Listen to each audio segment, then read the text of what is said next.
A pilot hears two young boys whisper the word device during a routine flight. Moments later, an unclaimed bag is found under a seat. With tensions rising and no time to waste, he makes a chilling decision: lock down the plane mid-air. But what are the boys hiding and what's inside the bag? The truth could change everything. Before we get into the story, comment below where in the world you are watching from today. Ryan Calloway stood in the cockpit of Flight 23-17, his experienced hands moving methodically over the pre-flight checklist. Through the cockpit window, the early morning sun cast long shadows across the tarmac. After 25 years of flying, the routine was as familiar as breathing, but he never let that familiarity lead to complacency. His co-pilot, Alex Stewart, sat beside him, equally focused on his portion of the preparations. The cabin crew was already welcoming passengers aboard the Denver-bound flight, their cheerful voices drifting forward from the passenger cabin. Carol Matthews, the lead flight attendant, appeared in the cockpit doorway. "Captain, we're almost finished boarding. Just a heads up, we have 2 unaccompanied minors today." Her warm brown eyes held a hint of concern. Sweet kids, but awfully quiet. Their grandmother checked them in. Ryan nodded, his mind briefly flickering to thoughts of his own son Ben and the granddaughter he barely knew. "Thanks, Carol. Make sure they're comfortable." As the final preparations were completed and the plane took to the sky, Ryan settled into the familiar rhythm of flight. The gentle hum of the engines and the vast blue expanse ahead always brought him a sense of peace that he rarely found on the ground. An hour into the flight, Carol returned to the cockpit, her usual composed demeanor slightly ruffled. "Captain," she said in a low voice, "I hate to bother you, but something's concerning me about those 2 boys." Ryan turned slightly in his seat. "What is it?" "The older one, Elijah, he keeps whispering to his brother Miko about some kind of device." Carol wrung her hands slightly. "I wouldn't normally worry, but with everything these days." Ryan felt his chest tighten, years of training kicking in. He kept his voice steady and professional. "Let's not jump to conclusions. How are they behaving otherwise?" "They're very well behaved, actually, almost too well." Carol glanced back toward the cabin. "They're in seats 14A and B. Elijah's probably around 12. Miko looks about 9. They haven't caused any trouble, but I've noticed them whispering a lot and looking nervous." Ryan exchanged a quick look with Alex. "Okay, let's handle this carefully. Carol, ask Thompson to cover the cabin for a few minutes and come back here. We'll have a quiet meeting about this." When Carol returned with Thompson taking her place in the cabin, Ryan turned his seat around to face both her and Alex. The cockpit felt smaller, with the 3 of them huddled together, their voices barely above whispers. "Tell us exactly what you heard," Ryan prompted, his blue eyes focused intently on Carol. "I was walking past their row with the beverage cart when I heard Elijah whisper, 'We can't let them find the device.'" Miko looked scared and shushed him. Carol's hands twisted in her lap. "They're just kids, but we can't ignore it," Alex finished, running a hand through his graying hair. Ryan nodded slowly, his mind working through protocols and procedures. "We need to assess this calmly and thoroughly. Carol, have you noticed any unusual bulges in their clothing or bags?" "No, their backpacks are small and they're wearing normal kids' clothes, jeans and t-shirts." "Are they sitting near any emergency exits?" "No, they're in a middle row window and middle seat." Ryan considered their options carefully. The safety of everyone aboard was his responsibility, but these were children, and the last thing he wanted was to traumatize them if this turned out to be innocent. "Okay, here's what we're going to do." Ryan reached for the radio, keeping his movements deliberate and calm.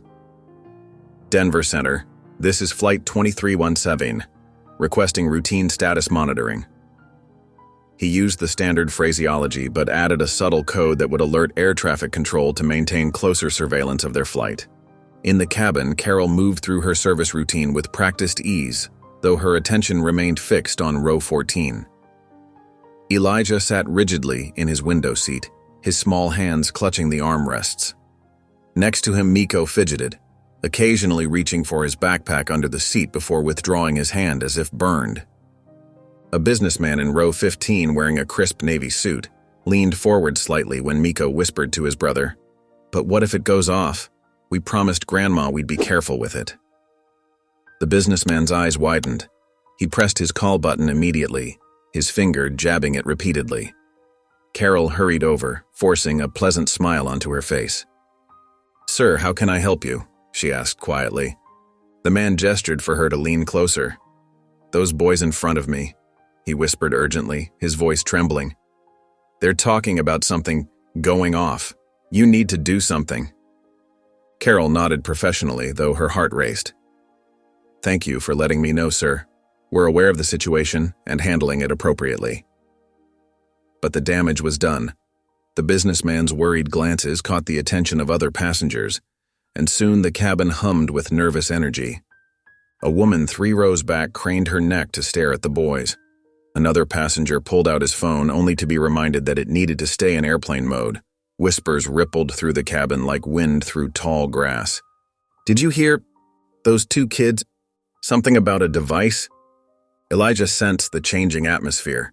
His shoulders hunched as he tried to make himself smaller in his seat.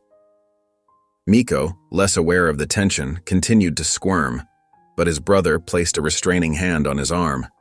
Carol made her way back to the cockpit where Ryan and Alex were monitoring their instruments.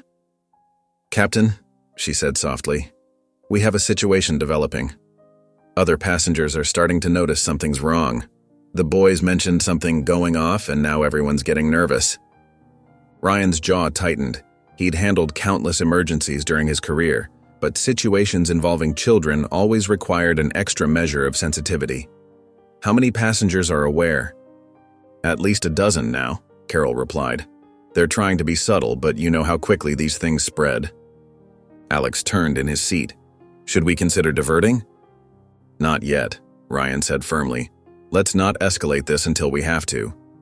He thought of his own granddaughter, Lily, and how frightened she'd be in a similar situation.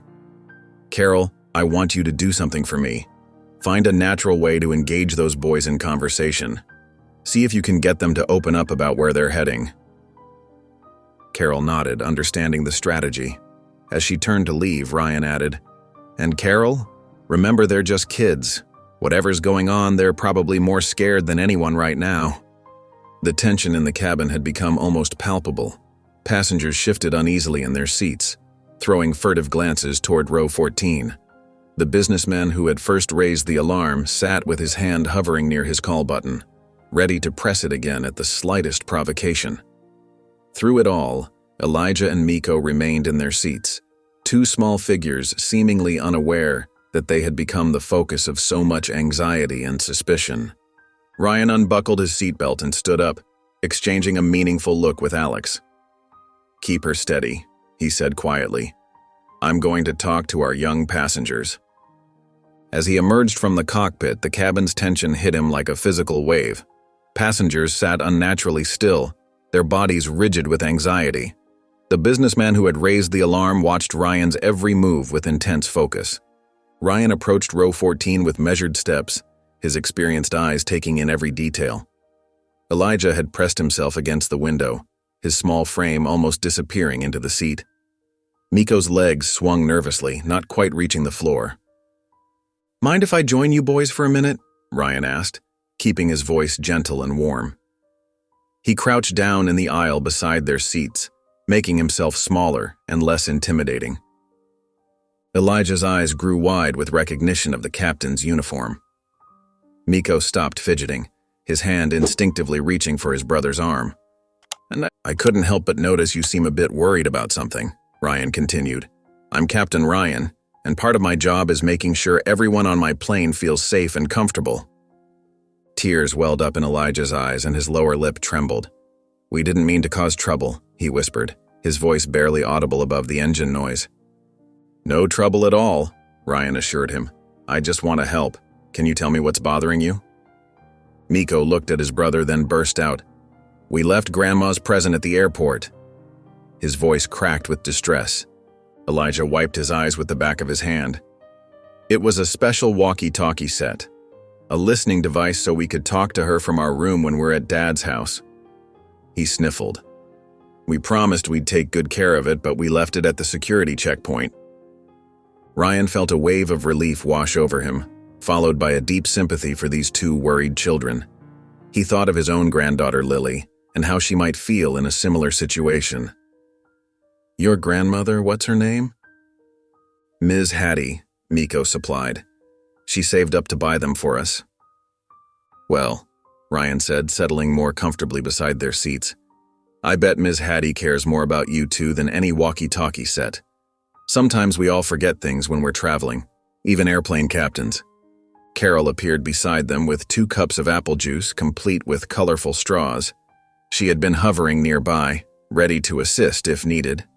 The boys accepted the drinks with mumbled thank yous. "You know what?" Ryan continued. "We can call the airport lost and found after we land. They're very good at finding things people leave behind." Hope flickered across Elijah's face. "Really? You'd help us?" "Of course," Ryan smiled. "That's what captains do. We help people." He stood up slowly, aware of the passengers around them visibly relaxing as they overheard the conversation. The businessman who had been so concerned earlier now looked slightly embarrassed, his shoulders slumping with relief. Ryan made his way back through the cabin, quietly informing Carol and other crew members about the situation. "Just a couple of kids worried about losing their grandmother's gift," he explained softly to each staff member. "Everything's fine." The news spread through the cabin like a gentle breeze, dissolving the tension that had built up. Passengers returned to their books and magazines, some shaking their heads with gentle understanding.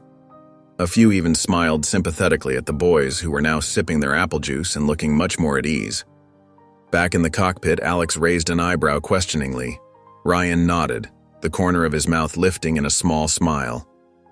"Lost walkie-talkies," he explained. "They were afraid of disappointing their grandmother." Just as the tension had begun to dissipate, Carol appeared at the cockpit door, her face tight with concern. She gestured urgently for Ryan to step outside. The moment he closed the cockpit door behind him, she leaned in close. "Captain, we found an unclaimed bag under seat 17C, she whispered, her voice steady despite her evident worry. "It's a black duffel bag and none of the passengers in that row or the surrounding seats claim ownership." Ryan's military training kicked in immediately. He straightened his shoulders and took a deep breath, his mind already running through emergency protocols. "Have you moved it?" "No, sir. We followed procedure, didn't touch it." Ryan nodded approvingly. "Good. Here's what we're going to do.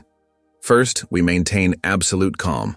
No sudden movements or announcements that might panic the passengers." He glanced down the aisle where Elijah and Miko sat, now peacefully drinking their apple juice. The last thing he needed was to frighten them or any other passengers unnecessarily.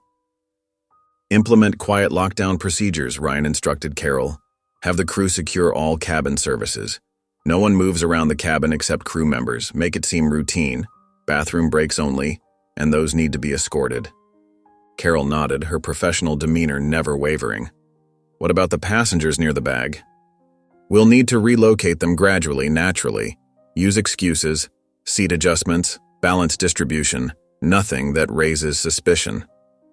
Ryan returned to the cockpit briefly to inform Alex of the situation. "Keep her steady," he said quietly. "We're implementing mid-air lockdown. Contact air traffic control and request priority routing to the nearest suitable airport. But keep radio chatter normal." Back in the cabin, Ryan watched as Carol masterfully orchestrated the subtle evacuation of the seats around the suspicious bag. She approached each passenger with a warm smile, offering complimentary upgrades or more comfortable seating options. Most passengers moved without question, though a few cast worried glances around the cabin. The businessman who had earlier been concerned about the boys now caught Ryan's eye, clearly sensing something was amiss. Ryan gave him a reassuring nod while maintaining his composed expression. Pressure mounted as Ryan assessed the situation. The bag sat innocently enough. Black, medium-sized, unremarkable except for its unclaimed status. Standard procedure called for immediate diversion to the nearest airport, but that would cause panic and possibly create more danger than it prevented. He noticed Elijah watching him intently. The boy's earlier tears had dried, but his observant eyes followed the crew's movements with growing concern. Ryan forced himself to maintain an air of calm authority, knowing that children often picked up on adult anxiety. Carol approached him again, speaking in hushed tones. "The immediate area is clear, Captain. We've done it as quietly as possible, but passengers are starting to notice something's wrong. What are your orders?" Ryan felt the weight of responsibility press down on his shoulders. Every decision he made now would affect the safety of everyone aboard. He glanced at his watch, calculating distances and fuel reserves. "Continue the lockdown," he said firmly. "Position crew members at strategic points in the cabin. Monitor passenger movement, but maintain normal service patterns as much as possible. I want every passenger accounted for, cross-reference ticket manifests with seat assignments." The tension in the cabin had taken on a different quality now, less acute than the earlier panic about the boys, but deeper and more pervasive. Passengers spoke in whispers, and every small sound seemed magnified in the controlled atmosphere. Ryan knew he had to act quickly but cautiously. One wrong move could spiral the situation out of control. He straightened his uniform and prepared to make his next decision, all while maintaining the practiced smile that had become second nature during his years of service. A young man in his early 30s suddenly stood up from his seat near the front of the plane, his face etched with worry. "Wait, did someone say something about a black duffel bag?" His voice trembled slightly as he spoke. Carol and Ryan exchanged quick glances before Ryan stepped forward. "Sir, are you familiar with the bag?" I think it might be mine." The man's shoulders slumped as he ran his fingers through his disheveled hair. "I'm Marcus Phillips. I was juggling the twins earlier." He gestured to two sleeping toddlers, their tiny faces peaceful against the large airplane seats. Ryan maintained his professional demeanor but felt the tension in his chest begin to ease. "Would you mind coming with me to identify it, Mr. Phillips?" As they walked toward the bag's location, Marcus kept glancing back at his children. "I'm so sorry. The twins were fussy during boarding, and Sophie dropped her blanket, and then Tommy needed his sippy cup." His voice cracked with emotion. "I must have set the bag down and forgotten about it when I was trying to get them settled." Carol stood nearby as Marcus identified the bag, confirming it was indeed his by listing its contents before opening it. Just diapers, changes of clothes, and children's snacks. The relief in the cabin was palpable as crew members discreetly communicated the all clear. "I feel so stupid," Marcus whispered, his eyes welling up. "Being a single dad, sometimes it feels impossible to keep track of everything. Their mom..." He paused, swallowing hard. "She left 6 months ago. I'm still trying to figure it all out." Ryan felt something shift inside him as he watched Marcus struggle to maintain his composure. The young father's words struck a deep chord, bringing back memories of his own failures as a parent. He thought of his son Ben, and all the times he'd chosen his career over family moments. "It's not easy," Ryan said softly, placing a gentle hand on Marcus's shoulder. "Parenting never is, but doing it alone." He trailed off, remembering countless missed baseball games and school plays. "Sometimes we do our best and it still feels like we're falling short."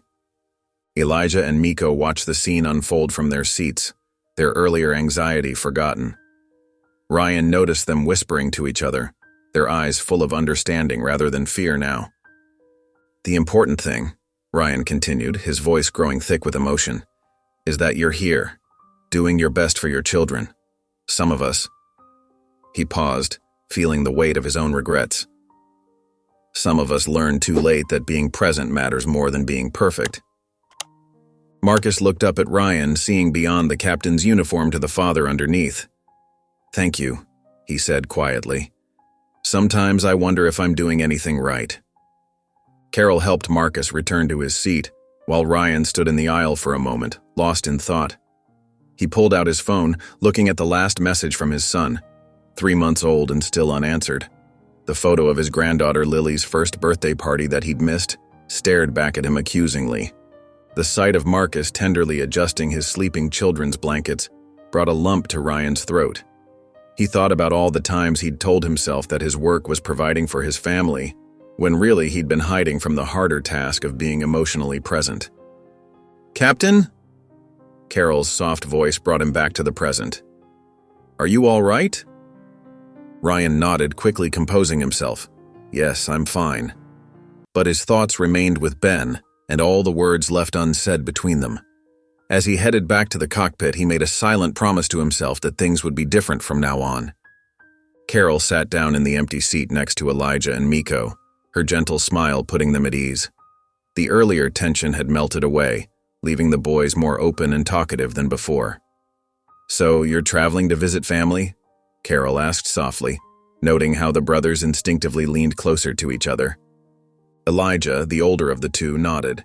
"We're going to see our aunt, but we've never flown without Grandma Hattie before." His voice carried a mix of pride and uncertainty. "She's the best grandmother ever," Miko chimed in, his eyes brightening. "She makes the most amazing chocolate chip cookies, and she always tells us stories about Mom." Carol noticed Ryan slow his pace as he passed by, obviously listening while pretending to check on other passengers. The boys didn't seem to notice as they continued their story. "After Mom went to heaven," Elijah explained, his voice growing quieter, "Grandma Hattie came to live with us. She says Mom is watching over us like an angel now." Miko reached for his brother's hand.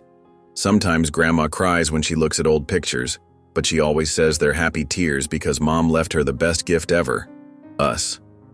Ryan felt his throat tighten as he overheard their words. He paused near their row, memories flooding back of a dusty military base in Afghanistan. He remembered the moment he'd received news of his son Ben's high school graduation, an event he'd missed because of his deployment. The proud father in him had wanted to be there, but the soldier in him had convinced himself that duty came first. "Your grandmother sounds like an amazing woman," Carol said, her voice warm with genuine interest. "She is," Elijah nodded enthusiastically. "She had to learn to drive again just for us, even though it scared her. She says love makes you brave." Those words hit Ryan hard. Love makes you brave. How many times had he hidden behind duty and responsibility, when really he'd been afraid? Afraid of not being the perfect father, afraid of showing vulnerability, afraid of facing the disappointment in his son's eyes. "She works at the library now," Miko continued proudly. "She reads stories to little kids, and sometimes she lets us help. She says books are like magic, they can take you anywhere." Ryan thought about the stack of unopened birthday cards in his desk drawer at home, each one representing a missed opportunity to bridge the gap with his son, each one a reminder of moments lost to time. "And she never gets mad," Elijah added, "even when we make mistakes. She says mistakes are just ways to learn to be better." Carol noticed Ryan's presence and saw the emotion in his eyes.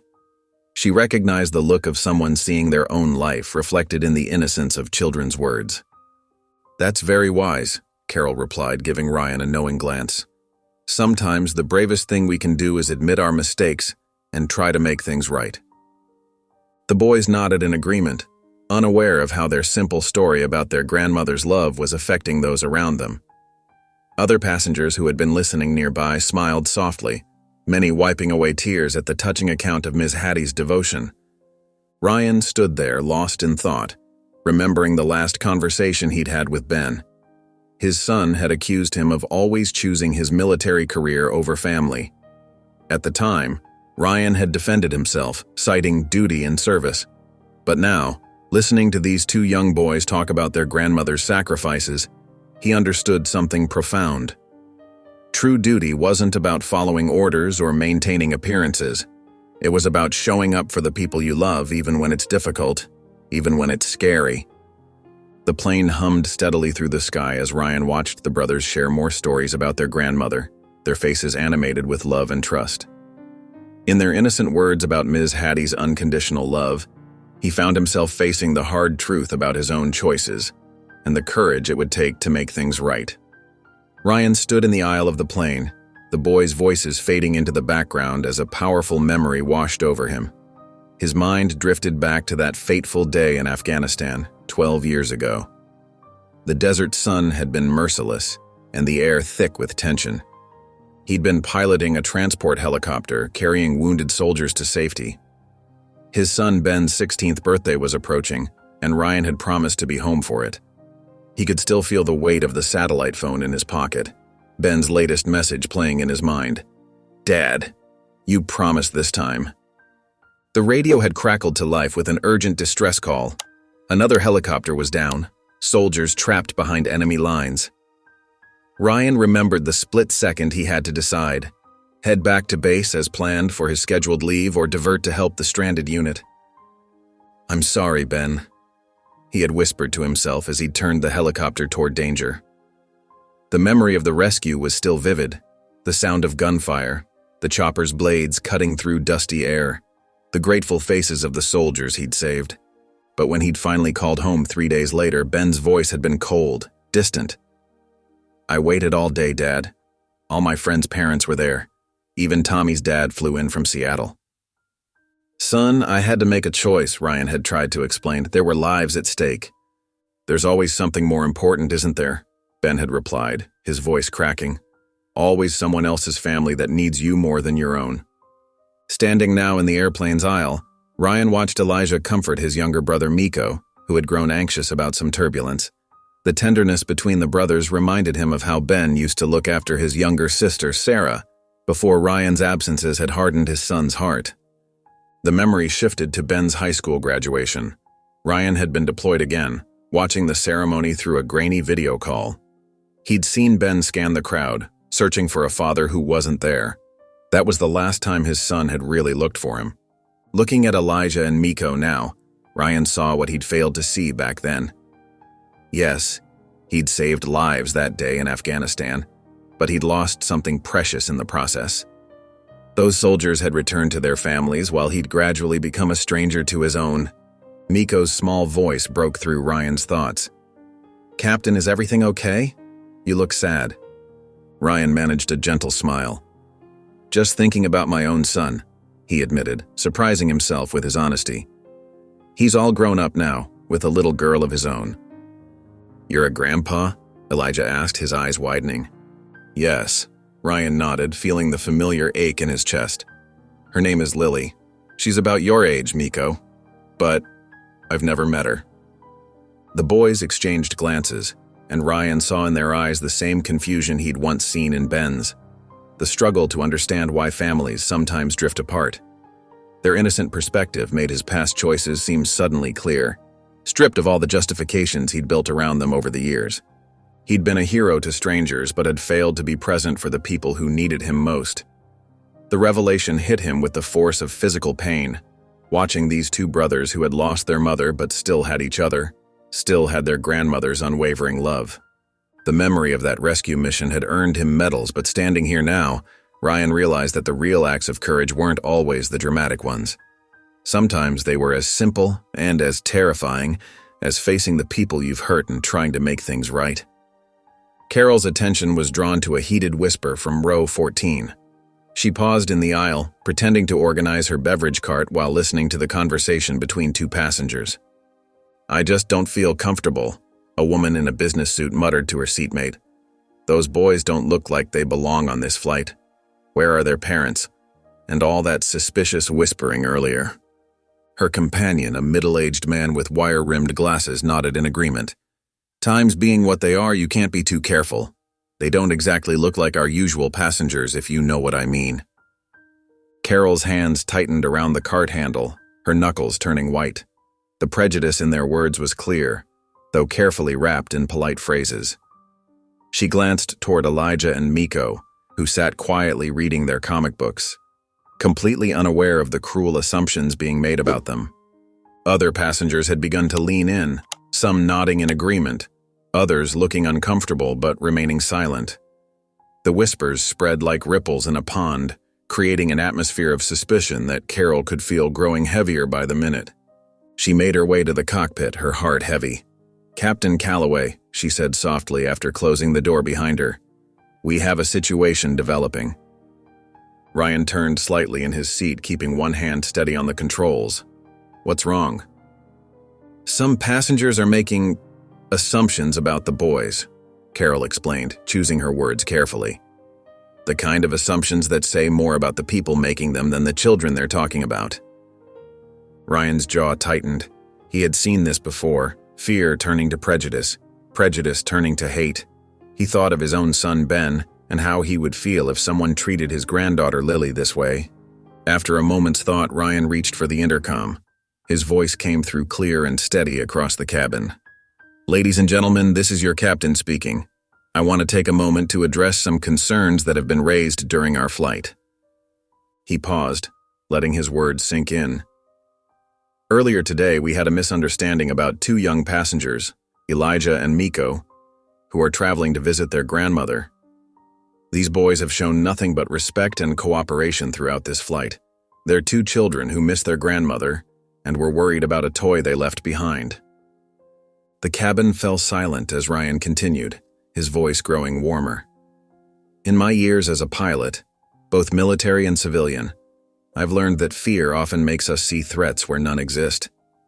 But I've also learned that courage isn't just about facing danger. It's about facing our own prejudices and choosing to be better." Carol watched as the passengers who had been whispering earlier shifted uncomfortably in their seats. Ryan's voice carried on. "These boys remind me of my own son at their age, and of my granddaughter now. They deserve the same respect and understanding we'd want for our own children. Let's make this flight one where we choose kindness over suspicion, understanding over fear." The businesswoman in row 14 looked down at her lap, her earlier confidence deflated. Her companion removed his glasses and wiped them with his handkerchief, avoiding eye contact with those around him. Elijah and Miko looked up from their comic books, seeming surprised to be the subject of the captain's announcement. Carol saw Miko lean against his older brother, a small smile forming on his face as he realized the captain was defending them. The tension in the cabin began to dissolve, replaced by a thoughtful silence. Some passengers who had been avoiding looking at the boys now offered gentle smiles. Others appeared deep in reflection, perhaps examining their own quick judgments. Carol made her way back to where Elijah and Miko sat, carrying 2 cups of hot chocolate topped with tiny marshmallows. The boys' faces lit up at the sight of the treats. "I thought you might like something sweet," she said, carefully placing the cups on their tray tables. "Be careful, it's still pretty hot." Miko wrapped his small hands around the warm cup, inhaling the chocolate aroma. "Ms. Hattie makes us hot chocolate too," he said softly, "but only on special days." "What kind of special days?" Carol asked, settling into the empty seat across the aisle. Elijah blew gently on his drink. "Like when we're sad about Mom," he said, his voice barely above a whisper. "Or when one of us has a bad dream." Carol's heart tightened in her chest.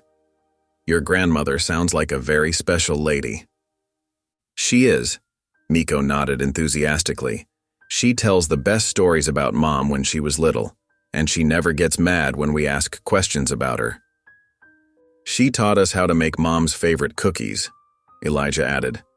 "Chocolate chip with extra vanilla. She says it makes them taste like memories."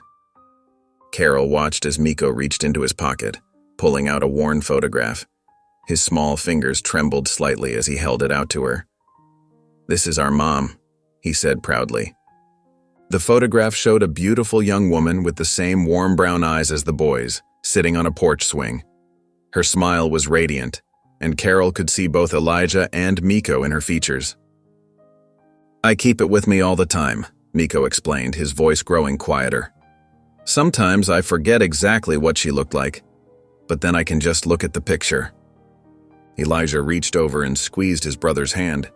"Ms. Hattie says it's okay to forget sometimes. She says Mom lives in our hearts now, and that's more important than remembering exactly what she looked like." Carol felt tears pricking at the corners of her eyes. "Your grandmother is very wise," she managed to say. "She works really hard," Elijah continued, stirring his hot chocolate thoughtfully. "She still cleans houses even though her back hurts sometimes, but she never complains. She just says we're her blessing," Miko added, "even when we make mistakes or get in trouble."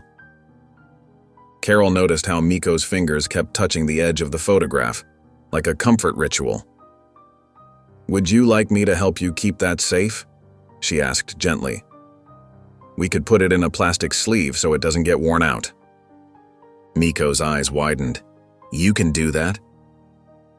Carol reached into her uniform pocket and pulled out a small plastic sleeve she usually used for her flight documents.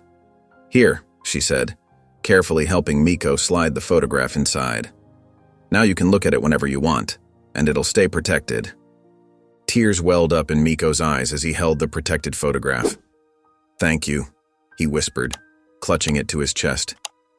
"Ms. Hattie says it's important to remember the people we love," Elijah said, watching his brother. "She has a whole album of pictures at home, but this one is special because Mom is laughing in it." Carol felt her own throat tighten with emotion. These two young boys, carrying such deep love and loss, showed more strength than many adults she knew. Their grandmother had clearly given them tools to handle their grief while keeping their hearts open to joy. "Your mom would be very proud of both of you," Carol said softly. "And your grandmother is doing an amazing job taking care of you." Both boys smiled at her words, and Carol saw in their expressions the same radiant warmth that shone from their mother's photograph. Ryan made his way down the aisle, his steps measured and deliberate. The gentle hum of the engines provided a soothing backdrop as he approached Elijah and Miko's seats. The boys looked up at him with curious eyes, their empty hot chocolate cups sitting on their tray tables. "Mind if I join you for a minute?" Ryan asked, gesturing to the empty seat beside them. Both boys shook their heads, and Ryan settled into the seat, feeling the familiar weight of his memories pressing down on him. He noticed the plastic-protected photograph in Miko's hands. "That's a nice way to keep a special picture safe," he said softly. "I used to carry something similar." "You did?" Elijah asked, turning slightly in his seat to face Ryan. Ryan reached into his wallet and pulled out a worn photograph of his own. The edges were frayed, and the colors had faded slightly. In it, a much younger Ryan stood next to a small boy holding a toy airplane. "This is my son, Ben," Ryan said, his voice catching slightly. "He was about your age in this picture, Miko. He loved airplanes just like I did." Miko leaned forward to look at the photo. "Does he fly planes too?" Ryan's smile faltered. "No, he chose a different path. Actually, I haven't spoken to him in quite a while." "Why not?" Elijah asked, his innocent question cutting straight to Ryan's heart. Ryan took a deep breath.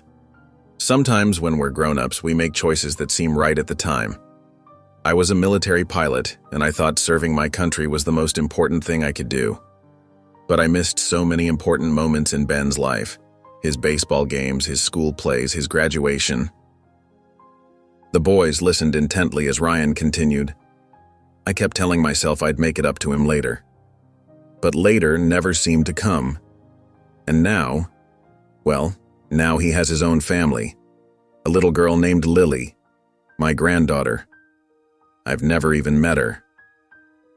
"That's sad," Miko said quietly, clutching his own photograph tighter.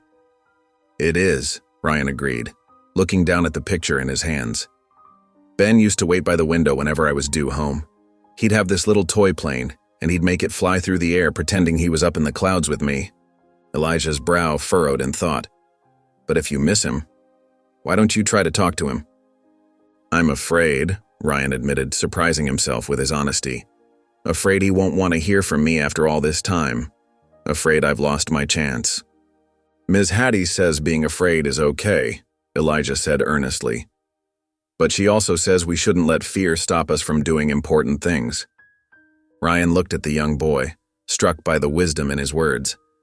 "Your grandmother sounds very smart." "Would you want to fix things with your son?"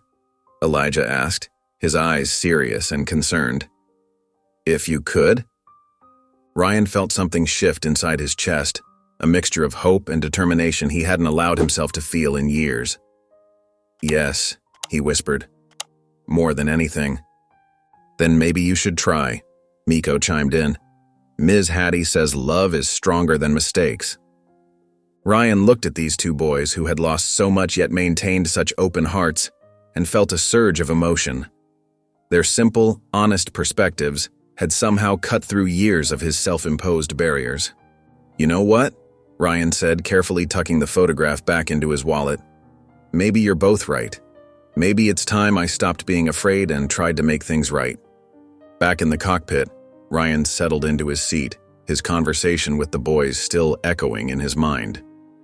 The steady thrum of the engines filled the quiet space as Alex Stewart glanced over at his captain. "Those kids really got to you, didn't they?" Alex asked, his voice gentle. Ryan nodded, his hands resting loosely on the controls. They remind me of Ben at that age. So full of wisdom they don't even realize they have. Your son? Alex adjusted a dial, keeping his movements smooth and practiced. Yeah. Ryan's voice grew softer.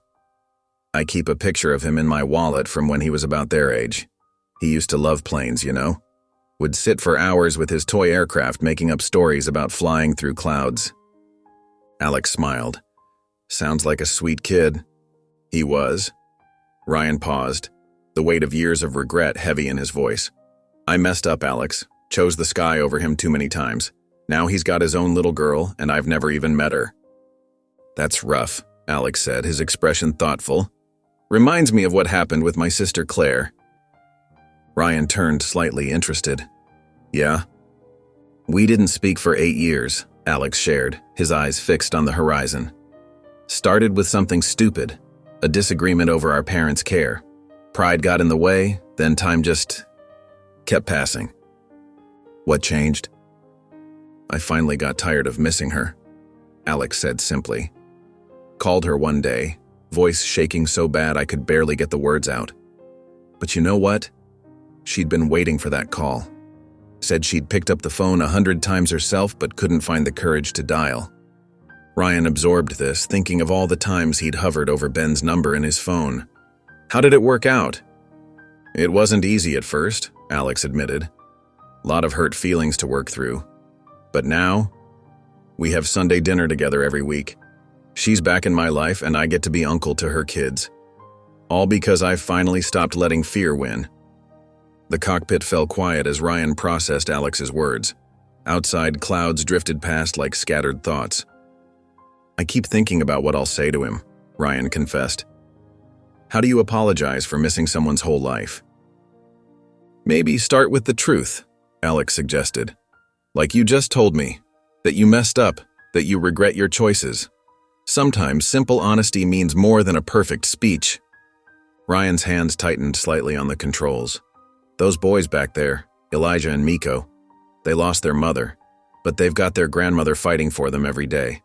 Makes me realize how much time I've wasted not fighting for my own family. It's never too late to start, Alex said. Claire and I, we can't get those 8 years back, but we've made every day since count. Ryan felt something solidify in his chest, a decision taking shape. I want to meet my granddaughter, he said quietly. I want to see my son. Then do it, Alex encouraged. The hardest part is making that first move. After that, you just take it one day at a time. Ryan nodded, feeling both terrified and strangely peaceful. The conversation with Elijah and Miko, followed by Alex's story, had shifted something fundamental inside him. The fear was still there, but it no longer felt like an immovable barrier. Thanks, Alex, he said simply. Alex smiled, understanding in his eyes. That's what co-pilots are for, keeping you on course even when the path gets rough.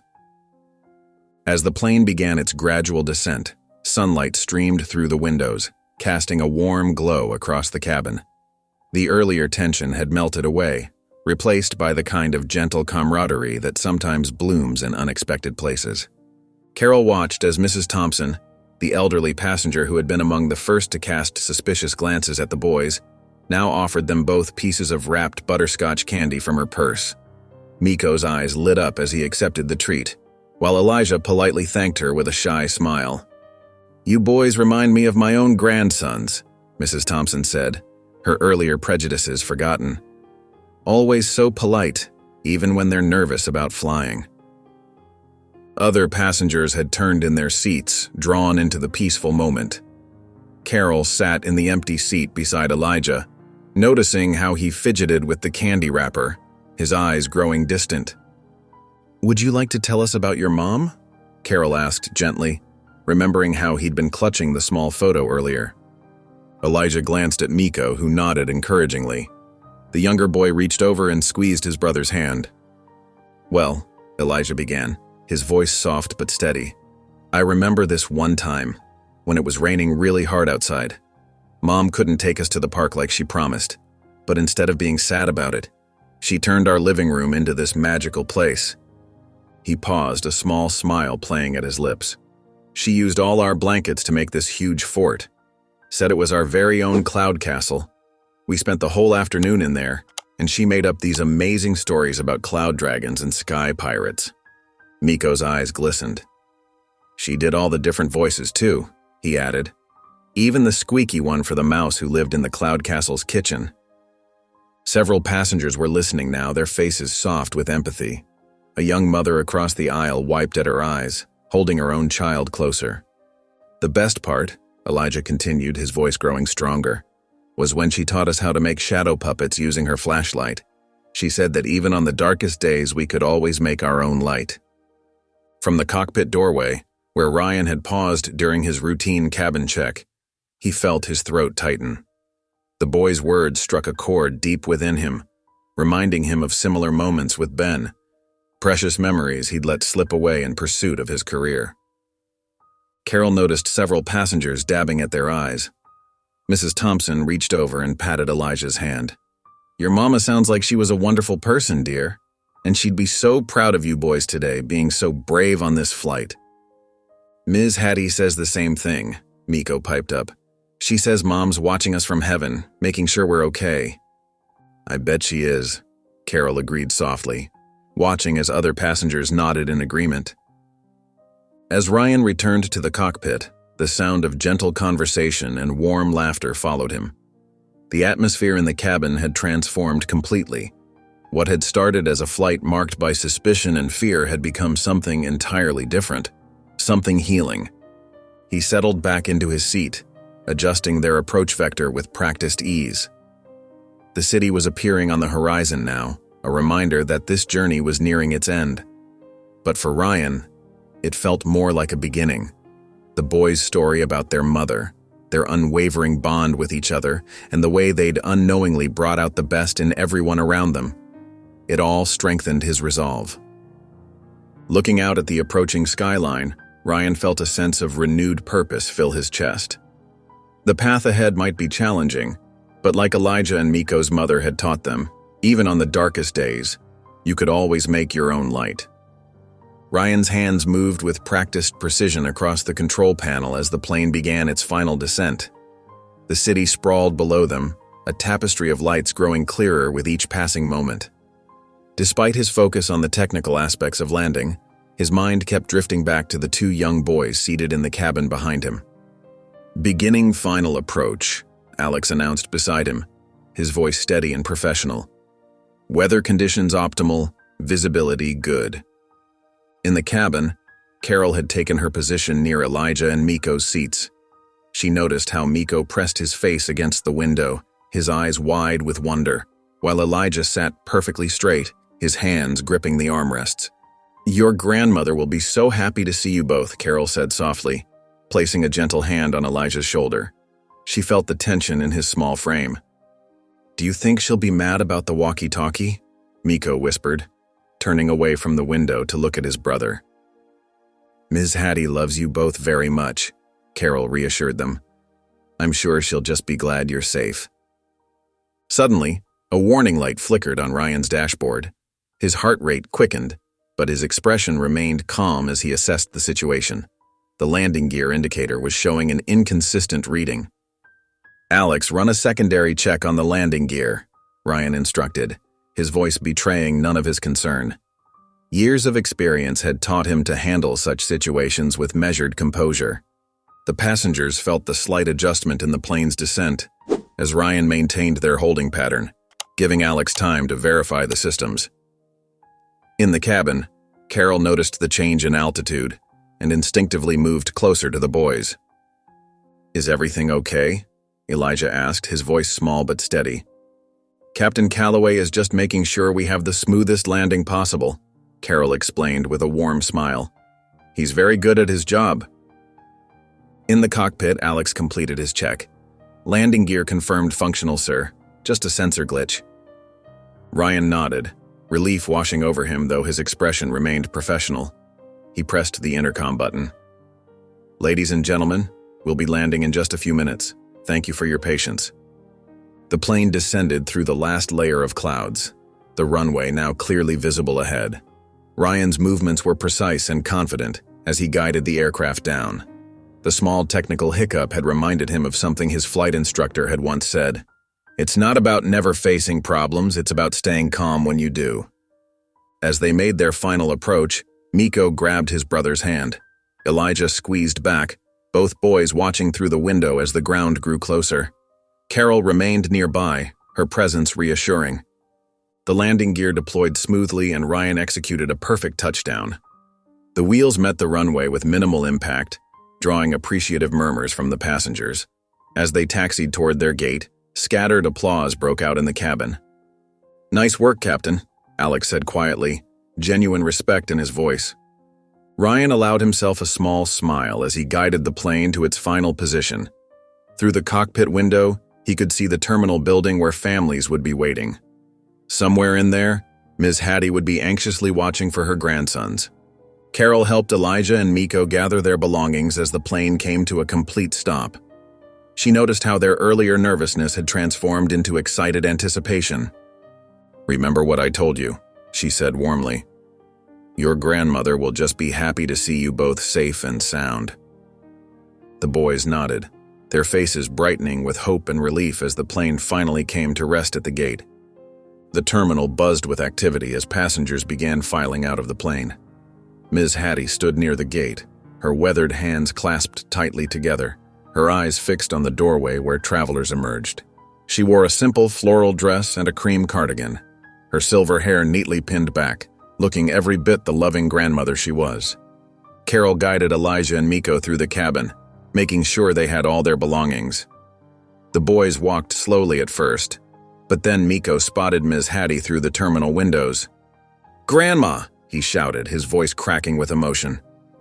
The moment they stepped into the terminal, both boys broke into a run.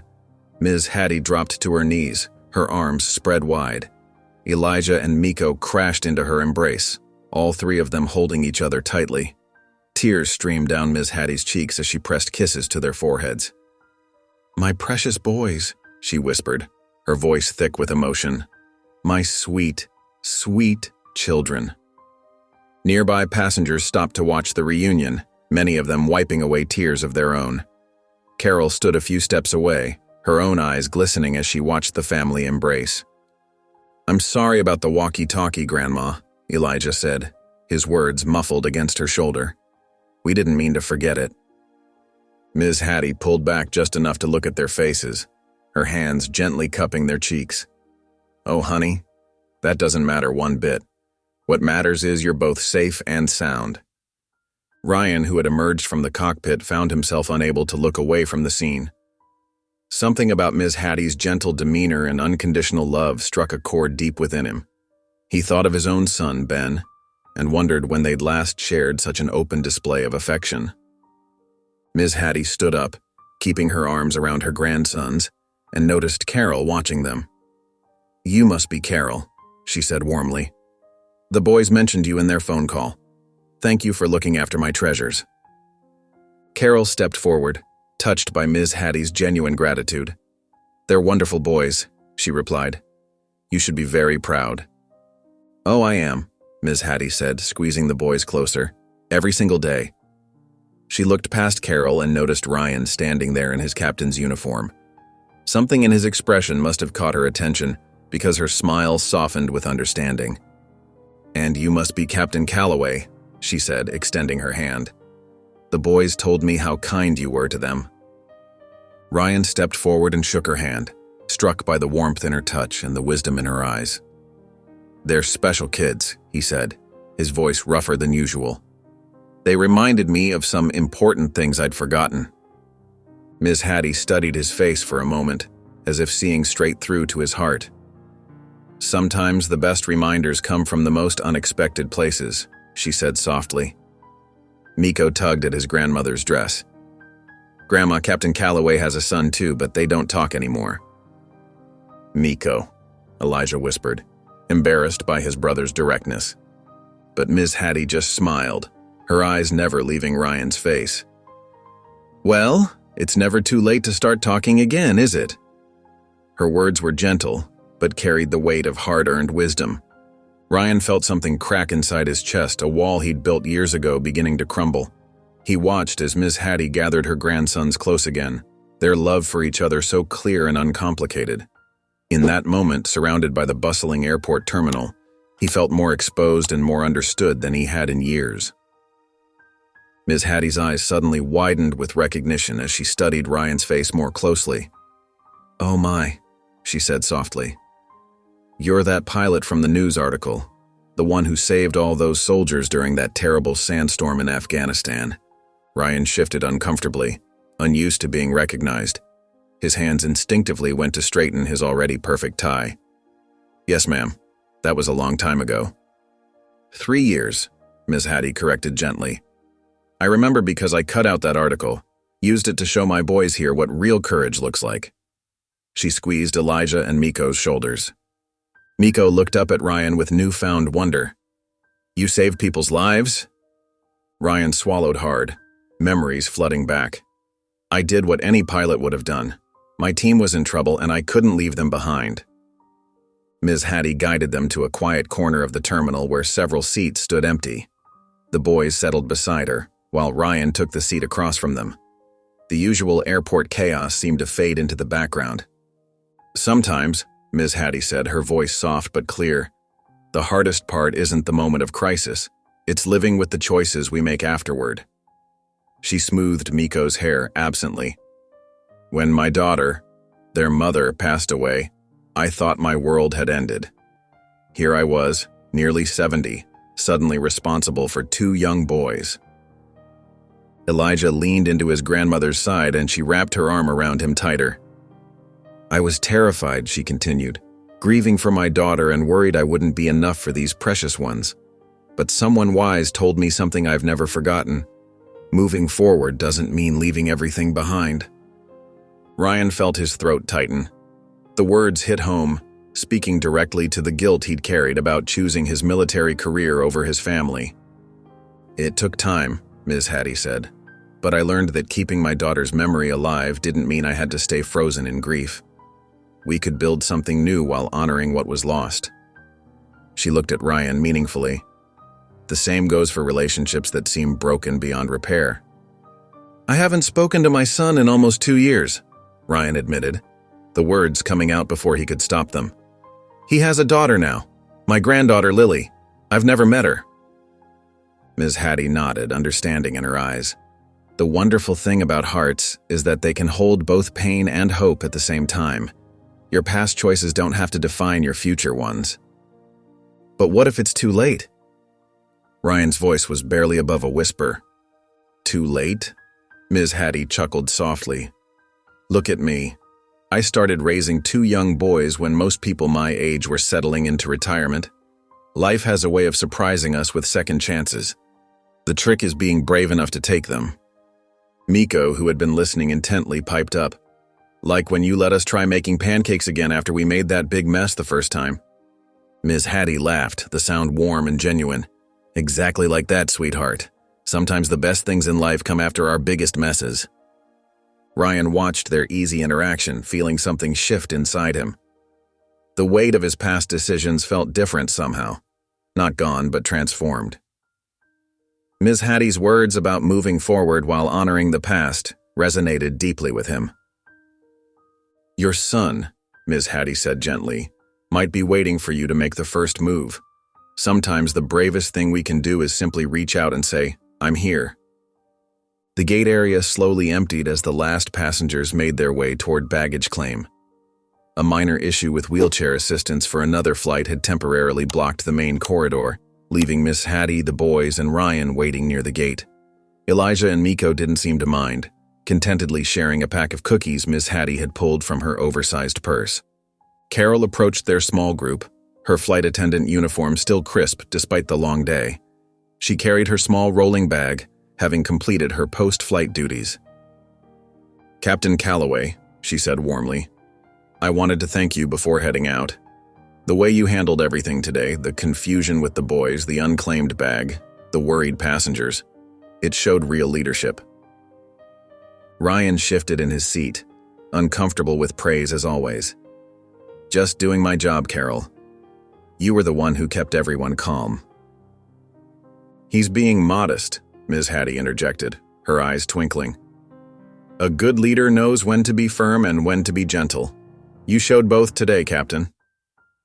Carol nodded in agreement, and speaking of knowing when to take action, she hesitated, then continued more softly.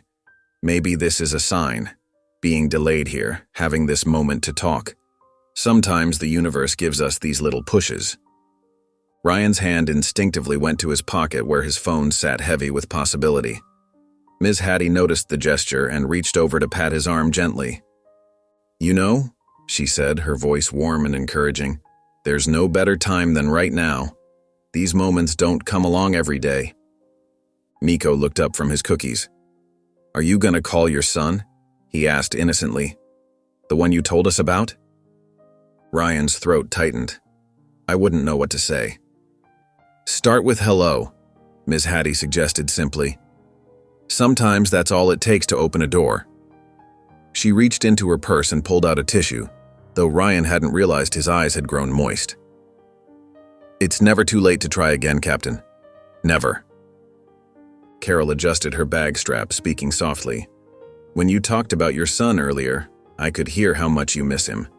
And now you have a granddaughter, too." She let the words hang in the air. Elijah, who had been quietly observing, suddenly spoke up. "Grandma always says that love is stronger than fear." He looked at his brother and then back at Ryan. "She was right about the cookies. They were better the second time we made them." The simple wisdom of the child's words made Ryan's chest ache. He pulled out his phone, staring at the dark screen that held both promise and terror. "You don't have to do it alone," Ms. Hattie said gently. "We can sit right here with you. Sometimes having witnesses to our brave moments makes them a little easier." Carol checked the time. The corridor should be clear in about 10 minutes, just enough time for a phone call that could change everything. Ryan's finger hovered over the phone's power button. Ms. Hattie reached over and gave his other hand a gentle squeeze. "Remember what I said about hearts holding both pain and hope? Let hope win this time." The phone came to life under Ryan's touch, the screen casting a soft glow on his face. His contact list was short, and Ben's name sat there unchanged for 2 years, waiting for this moment. His thumb trembled slightly as it hovered over his son's number. Ryan stepped a few feet away from the group, his heart pounding so hard he could feel it in his throat. The bustling airport sounds faded into a distant hum as he pressed the call button. Each ring seemed to last an eternity. When the call went to voicemail, Ryan nearly lost his nerve. But then he heard Ben's recorded voice, deeper than he remembered, more mature, saying, "You've reached Ben Calloway. Leave a message." The beep sounded and Ryan closed his eyes, taking a shaky breath. "Ben, it's Dad." His voice cracked on the word. He cleared his throat and continued, "I know it's been a long time. Too long. And that's on me, son. All of it." From where they sat, Elijah and Miko watched with wide eyes, unconsciously leaning forward. Ms. Hattie gently shushed their excited whispers, though she couldn't hide her own smile. "I've been doing a lot of thinking today," Ryan continued, his free hand fidgeting with his captain's wings. "About choices, about what really matters. And I miss you, Ben. I miss knowing who you are now. I heard I have a granddaughter." His voice wavered again. "Lily, that's a beautiful name." Carol settled into a nearby seat, watching the scene unfold. Ms. Hattie turned to her with knowing eyes. "You see it, don't you?" she said softly. "How sometimes the hardest steps are the ones that save us." "I do," Carol replied, thinking of all the small moments that had led to this one. "It's like you said earlier about second chances." Ms. Hattie nodded, her weathered hands folded in her lap. "The good Lord doesn't give up on us, so we shouldn't give up on each other. That's what I always tell my boys." She glanced fondly at Elijah and Miko. "Sometimes the heart needs time to heal, but it never forgets how to love."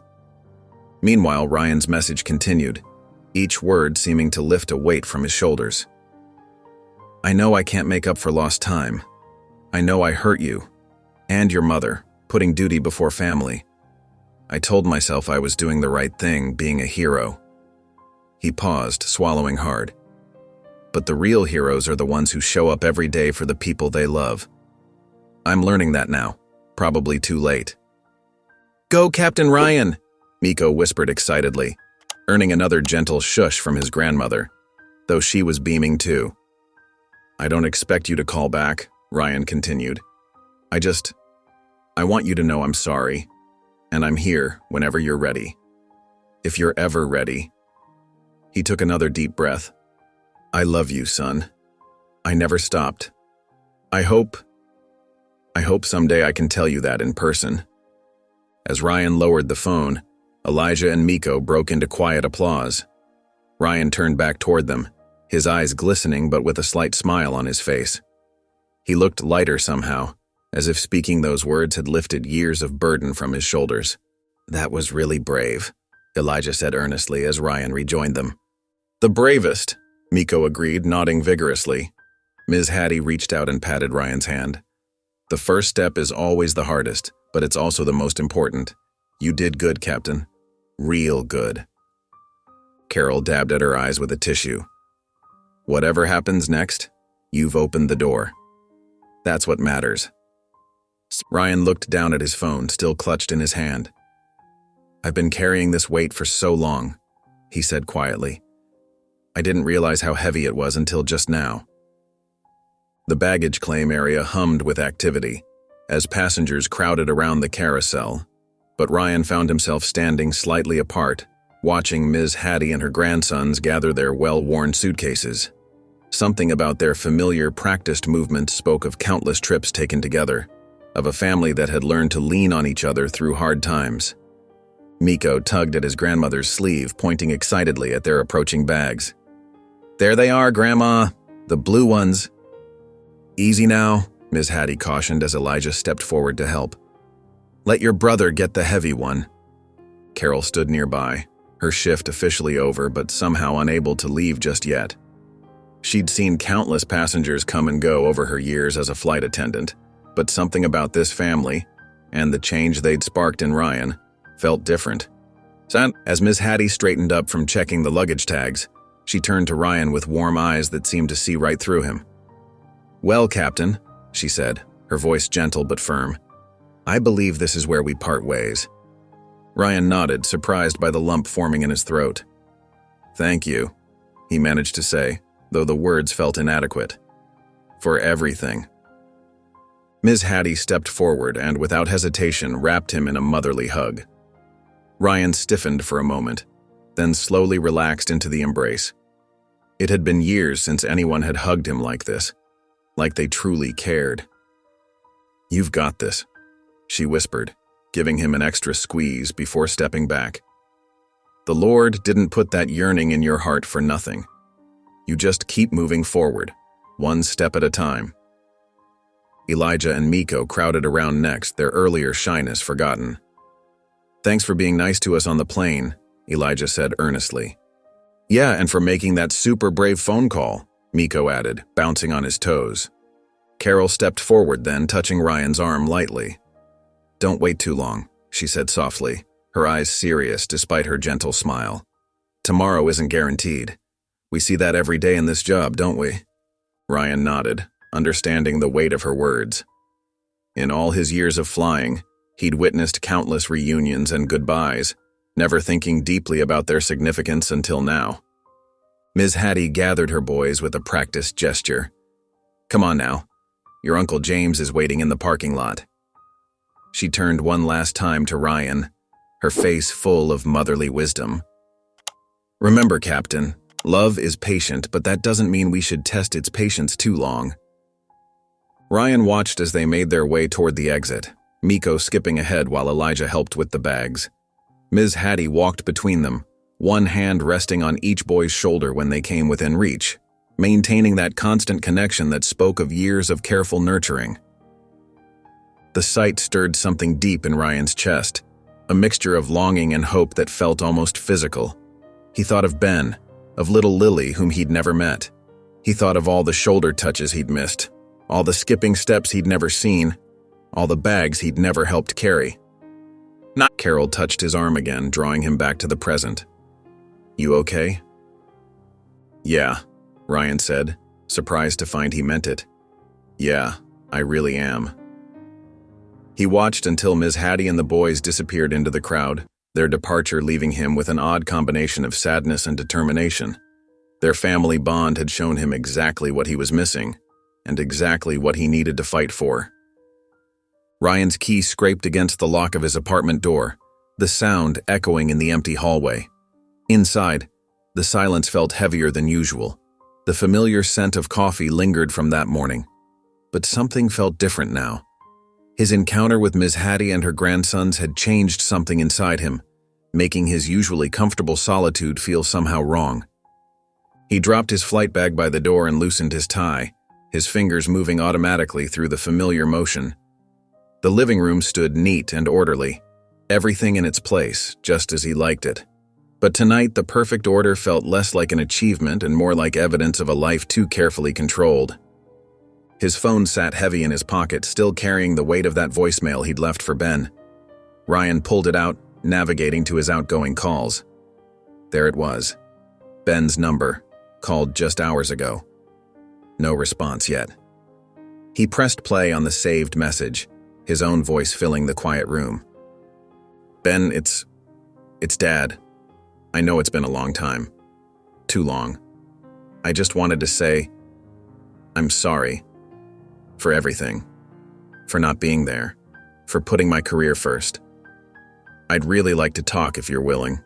I'd like to meet Lily too. I understand if you're not ready, but I miss you, son. Please call me back when you can.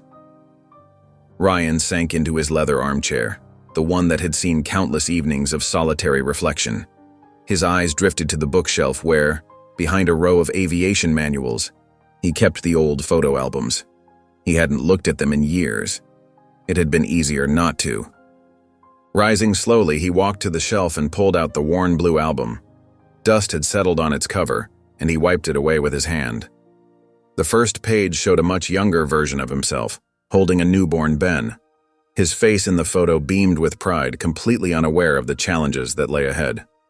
I was so young, he whispered to the empty room, turning the page. More images followed. Ben's first steps, his first day of school, Little League games. Ryan noticed how his own presence in the photos gradually decreased. By Ben's high school years, he appeared in only a handful of shots, usually standing slightly apart, already becoming the stranger he would later be. One photo in particular caught his eye. Ben's high school graduation. Ryan remembered that day clearly now. He'd rushed there straight from a flight, still in his captain's uniform. In the photo, Ben's smile looked strained, and Ryan stood beside him with an awkward formality that made his chest ache now. Ms. Hattie's words echoed in his mind. The Lord didn't put that yearning in your heart for nothing. She'd recognized something in him today, a desire to make things right that he'd been carrying for years without acknowledging it. Ryan closed the album gently but kept it in his lap. His fingers traced the worn edges, feeling the years contained within its pages. The apartment's silence pressed in around him, but it felt different now, less like peace and more like absence. All these years he'd convinced himself that this solitude was a choice, a necessary sacrifice for his career. But seeing Ms. Hattie with Elijah and Miko had shown him what real sacrifice looked like, and what real love could build from it. He checked his phone again. Still no response from Ben. The message he'd left still hung in digital space, waiting for an answer that might never come. But for the first time in years, Ryan felt something different than resignation when he thought about his son. He felt hope. The morning sun streamed through Ryan's kitchen window as he nursed his second cup of coffee. His phone buzzed against the counter, making his heart skip a beat. When he saw Ben's name on the screen, his hands trembled slightly as he picked up the device. The message was brief. Got your voicemail, been thinking about it all night. I guess we could meet, but I need you to understand. This doesn't fix everything. Lily's too young to be involved right now. Maybe coffee next Tuesday at Miller's downtown, 2 p.m. Ryan read the message 3 times, each word carrying the weight of years of silence between them. His son's caution was clear in every carefully chosen word. The boundary about Lily stung, but Ryan understood. He had to earn the right to be a grandfather. With shaking fingers, he typed back, "Tuesday works perfect. Thank you, Ben. I really appreciate this chance." 3 dots appeared, then disappeared, then appeared again. Finally, another message came through. "Okay, see you then." Ryan set the phone down and let out a long breath he hadn't realized he'd been holding. The kitchen suddenly felt too quiet, too empty to contain the storm of emotions swirling inside him. He needed to talk to someone who would understand. Picking up his phone again, he dialed Carol's number. After 2 rings, her warm voice came through. "Captain Calloway, everything okay?" "Carol, Ben texted me back," Ryan said, his voice catching slightly. "He's willing to meet." "Oh, Ryan, that's wonderful news." Her enthusiasm brought a smile to his face. "When?" "Next Tuesday at Miller's Coffee downtown." Ryan ran a hand through his hair. He's being cautious. Says he doesn't want me to meet his daughter yet. Lily." "That's perfectly reasonable," Carol said gently. "Remember what Ms. Hattie said about second chances? They don't happen all at once. They're built one small step at a time." Ryan nodded, even though Carol couldn't see him. "You're right. I know you're right. I want to say the right things. Make him understand how sorry I am." "Then practice," Carol suggested. "Write it down if you need to. But Ryan, the most important thing is that you're trying. That matters more than having the perfect words." After hanging up with Carol, Ryan found himself pacing his apartment. He grabbed a notepad from his flight bag and sat at his kitchen table. The blank page stared back at him as he tried to organize his thoughts. "I'm sorry" seemed inadequate after so many years, but it was a start. He began writing, crossing out words, starting over. Each attempt felt either too formal or too desperate. How did you compress years of regret into a coffee shop conversation? "Ben," he practiced out loud to the empty apartment. "I know I wasn't there when you needed me. I thought I was doing the right thing, providing for you. But I was wrong. I missed so much." His voice trailed off as emotion threatened to overwhelm him. Even practicing alone, the words caught in his throat. He looked down at his notepad, now covered in crossed-out sentences and false starts. Carol's words came back to him. "The most important thing is that you're trying." Maybe she was right. Maybe the perfect words mattered less than the simple fact of showing up, of taking this first step toward healing what had been broken for so long. Ryan set down his pen and looked at the morning sun still streaming through his window. 6 days until Tuesday. 6 days to prepare his heart for whatever might come. The bell above Miller's coffee shop door chimed as Ryan stepped inside, 15 minutes early.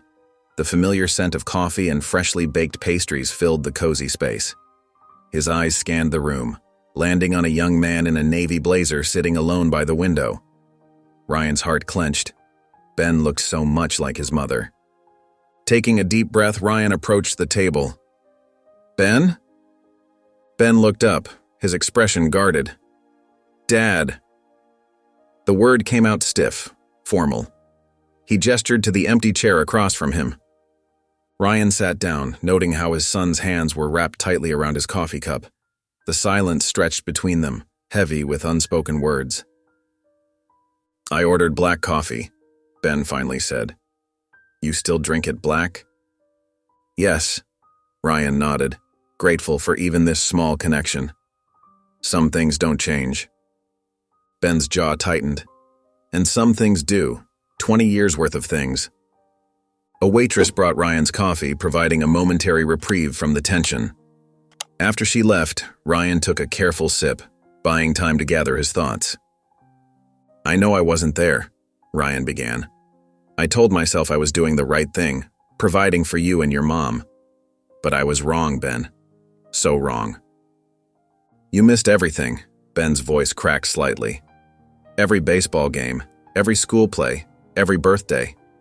Do you know what it's like explaining to your friends why your dad's never around?" Ryan felt each word like a physical blow. "I don't expect you to forgive me, something happened recently that made me realize how badly I messed up. Ben raised an eyebrow, skeptical but listening. On my last flight, there were these two boys, Ryan continued. Brothers, flying alone to their grandmother. They'd lost their mother, and watching them... He paused, emotion threatening to overwhelm him. It made me think about you, about all the times I should have been there and wasn't. So what? Some random kids made you suddenly care about being a father? Ben's words were sharp, but there was a hint of curiosity in his voice. No, they made me realize I've always cared. I was just too caught up in my own importance to show it. Ryan's hands trembled slightly as he set down his coffee cup. Their grandmother, Ms. Hattie, she said something that hit home. She said it's never too late to try again. I know I can't get back those years, Ben, but I'd like to try to be part of your life now, if you'll let me. Ben was quiet for a long moment, staring out the window. When he finally spoke, his voice was softer. Sarah, my wife, she's pregnant again. Lily's going to be a big sister in about 6 months. Ryan's breath caught in his throat. Not only was he a grandfather, but another grandchild was on the way. Tears pricked at his eyes. That's wonderful, Ben. I've been thinking a lot about what kind of father I want to be, Ben continued. Every time I look at Lily, I promise myself I'll be there for everything. Every scraped knee, every school play, every triumph and disappointment. You're already a better father than I ever was, Ryan said quietly. Ben met his father's eyes. Maybe, but sometimes I wonder if I'm doing it right, if I'm making the right choices. That's what makes you a good father, Ryan replied. The fact that you care enough to worry about it. A week later, Ryan stood nervously at the entrance to Riverside Park, watching families enjoy the sunny afternoon. His heart skipped when he spotted Ben walking toward him, holding the hand of a small girl with bouncing brown curls. Look, Lily, Ben said softly to his daughter. That's your grandpa. Lily peered up at Ryan with curious hazel eyes that mirrored his own. She clutched a worn stuffed rabbit in her free hand, partially hiding behind her father's leg. Hi, Lily, Ryan said, kneeling down to her level. I like your bunny. Does he have a name? Lily's shy expression brightened slightly. His name is Hoppy, she said, holding the rabbit up. Daddy got him for my birthday. That's a perfect name for a rabbit, Ryan smiled, feeling his throat tighten with emotion. Ben squeezed Lily's hand. Want to show Grandpa the playground? You can show him how good you are at the monkey bars. Lily's face lit up and she tugged Ben's hand eagerly. Ryan followed them to the playground, watching as his granddaughter scrambled up the equipment with the fearless energy of a 5-year-old. Watch me, Grandpa, she called out, swinging from bar to bar. Be careful, sweetheart, Ben called automatically, then turned to Ryan. She's fearless. Gets that from her mother, thank goodness. They sat on a nearby bench, keeping Lily in sight as she played. The afternoon sun filtered through the trees, casting dappled shadows on the ground. You know, Ben said quietly, watching his daughter, when I was her age, I used to pretend you were just busy saving the world. That's what Mom told me, that you were out there being a hero. Ryan felt the familiar ache of regret. I thought I was doing the right thing, providing for you both, serving my country. I didn't realize the cost until it was too late. I remember sitting at my kindergarten graduation, Ben continued, his voice thick with emotion. Every time the door opened, I'd look up, hoping it was you walking in. Lily's delighted laughter rang out as she went down the slide, momentarily lightening the heavy atmosphere. The hardest part wasn't even the big moments you missed, Ben said. It was the little things. Teaching me to ride a bike, helping with homework, just being there. Ryan watched as Lily waved to them from the top of the playground. I can't change the past, Ben, but I promise you, if you'll let me, I'll be there for every moment I can with Lily. And the new baby, too. Daddy, Lily called out. Push me on the swings. Ben stood up, gesturing for Ryan to follow. They each took a side of Lily's swing, giving gentle pushes as she squealed with delight. Higher, Grandpa, she laughed. Not too high, Ben cautioned, but he was smiling. As they pushed the swing, Ryan caught glimpses of his son's face, seeing both the hurt little boy he'd left behind and the strong, loving father he'd become. The afternoon sun was warm on their backs, Lily's laughter filling the air, and for the first time in years, Ryan felt hope blooming in his chest. "Can we get ice cream?" Lily asked as her swing slowed down. Ben glanced at Ryan. "What do you think, Dad? Want to join us for ice cream?" The casual invitation, spoken so naturally, made Ryan's heart swell. "I'd love to," he managed to say, watching as Lily jumped off the swing and grabbed both their hands, one small hand in each of theirs. The following Monday, Ryan's phone buzzed while he was reviewing flight schedules. Ms. Hattie's warm voice filled his ear when he answered. "Captain Calloway, I hope I'm not interrupting anything important," she said. "Not at all, Ms. Hattie, and please call me Ryan." He leaned back in his chair, remembering her kind wisdom at the airport. "I wanted to thank you again for looking after my boys during that flight. They haven't stopped talking about the kind pilot who made them feel safe." Her voice carried a gentle laugh. "In fact, Elijah's been saying he wants to be a pilot now." Ryan felt a warmth spread through his chest. "They're special kids, Ms. Hattie. You're doing an amazing job with them." "Well, that's partly why I'm calling. I volunteer at the Oakwood Community Center, and I'd love for you to visit. The children here could use a role model like yourself and—" She paused meaningfully. "Sometimes the best way to heal our own hearts is to help others." Ryan's hand tightened on the phone. His first instinct was to decline. He had flight schedules to review, preparations to make. But then he remembered Lily's laughter at the park, and how much time he'd already lost to excuses. "What time should I come by?" he heard himself asking. The community center was a modest brick building with colorful murals decorating its walls. As Ryan approached the entrance, he heard children's laughter spilling out from inside. His stomach churned with nervous energy. Ms. Hattie met him at the door, her face creasing into a warm smile. "Right on time, Captain." She led him through bright hallways decorated with children's artwork. "The boys are in the activity room with the others." They entered a large room filled with sunlight and the happy chaos of children playing. Elijah and Miko were in the middle of what appeared to be an elaborate space mission, complete with cardboard boxes transformed into spacecraft. "Look who's here," Ms. Hattie called out. Elijah's face lit up. "Captain Ryan!" He scrambled out of his cardboard spaceship, Miko close behind. "We're playing astronauts," Miko explained excitedly. "Want to join our mission?" Before Ryan could answer, other children gathered around, curious about the newcomer. A small girl with braids tugged at his sleeve. "Are you really a pilot?" she asked, eyes wide with wonder. "He sure is," Elijah answered proudly. "He flew us here." Ryan found himself being pulled into their game, helping to modify their cardboard spacecraft with proper control panels drawn in marker. He showed them how pilots really communicate, teaching them simple aviation terms that had them giggling as they played. Ms. Hattie watched from nearby, sorting through art supplies. "Amazing how children can heal our hearts, isn't it?" she said quietly when Ryan took a break. "They remind us what really matters." Ryan watched Elijah helping a younger child pilot their spaceship, showing the same patience and kindness that had been shown to him. "They sure do," he agreed, thinking of Lily's trusting smile at the park. "You know," Ms. Hattie continued, "these children come from all sorts of backgrounds.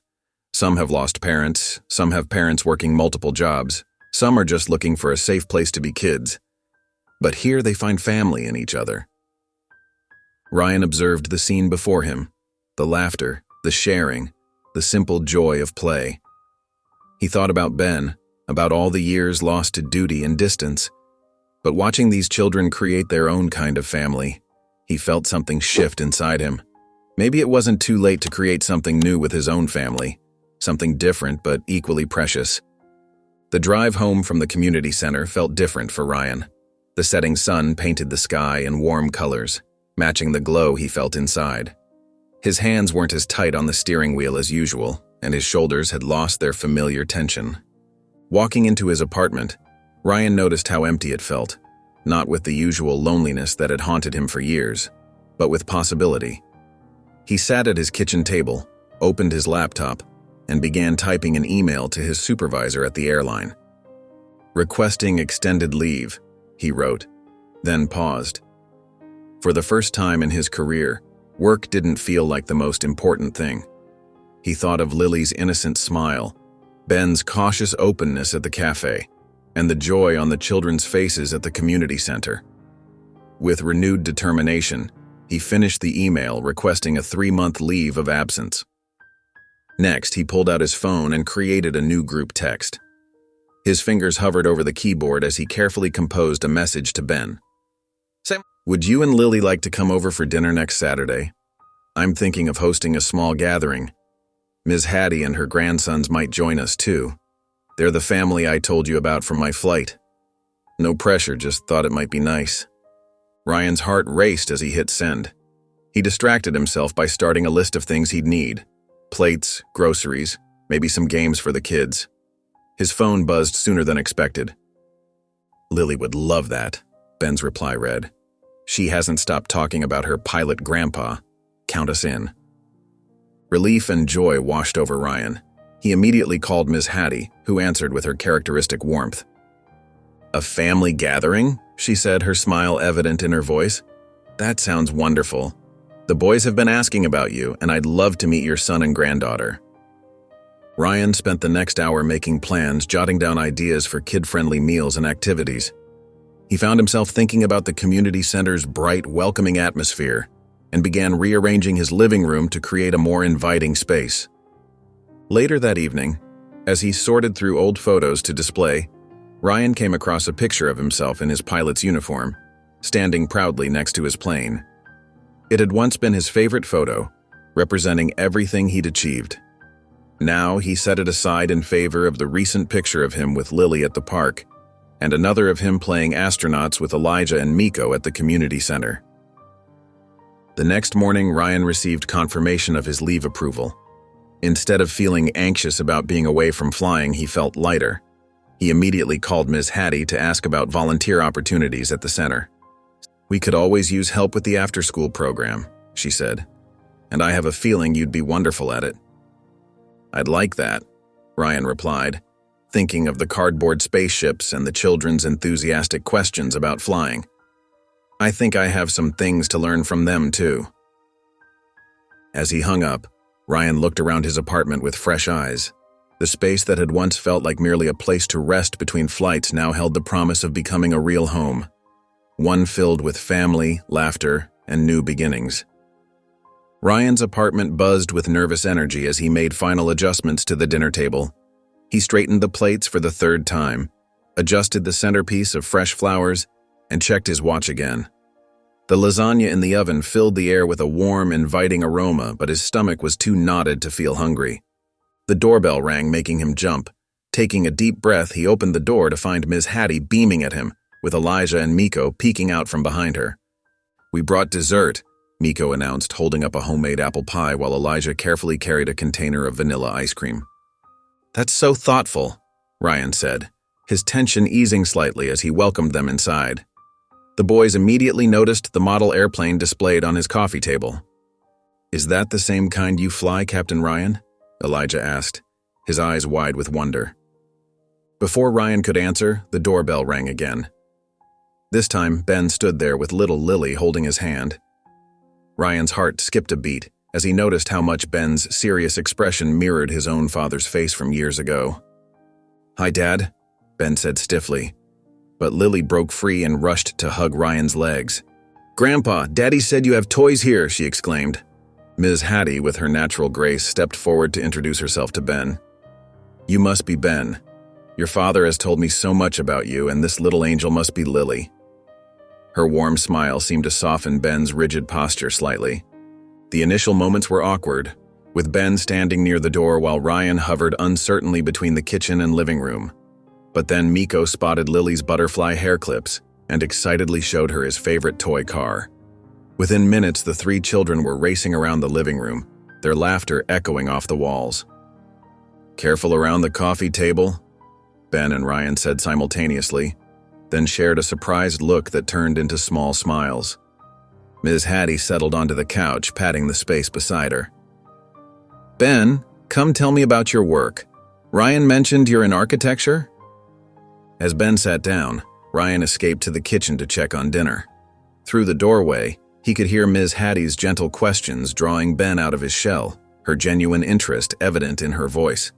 The sounds of children playing mixed with adult conversation created a symphony he'd never heard in his apartment before. "Need any help?" Ben appeared in the kitchen doorway, hands in his pockets. "I think I've got it," Ryan said, then remembered Ms. Hattie's advice about accepting offers of connection. "Actually, would you mind helping me serve the garlic bread?" They worked side by side, the silence between them less heavy than before. From the living room, they heard Lily squeal with delight as Elijah and Miko introduced her to their made-up game of airplane rescue. "They're good kids," Ben commented, arranging bread slices on a plate. "They are," Ryan agreed. "They remind me a lot of you at that age, always full of imagination." Ben paused, then said quietly, "I used to play pilot too. Wanted to be just like you."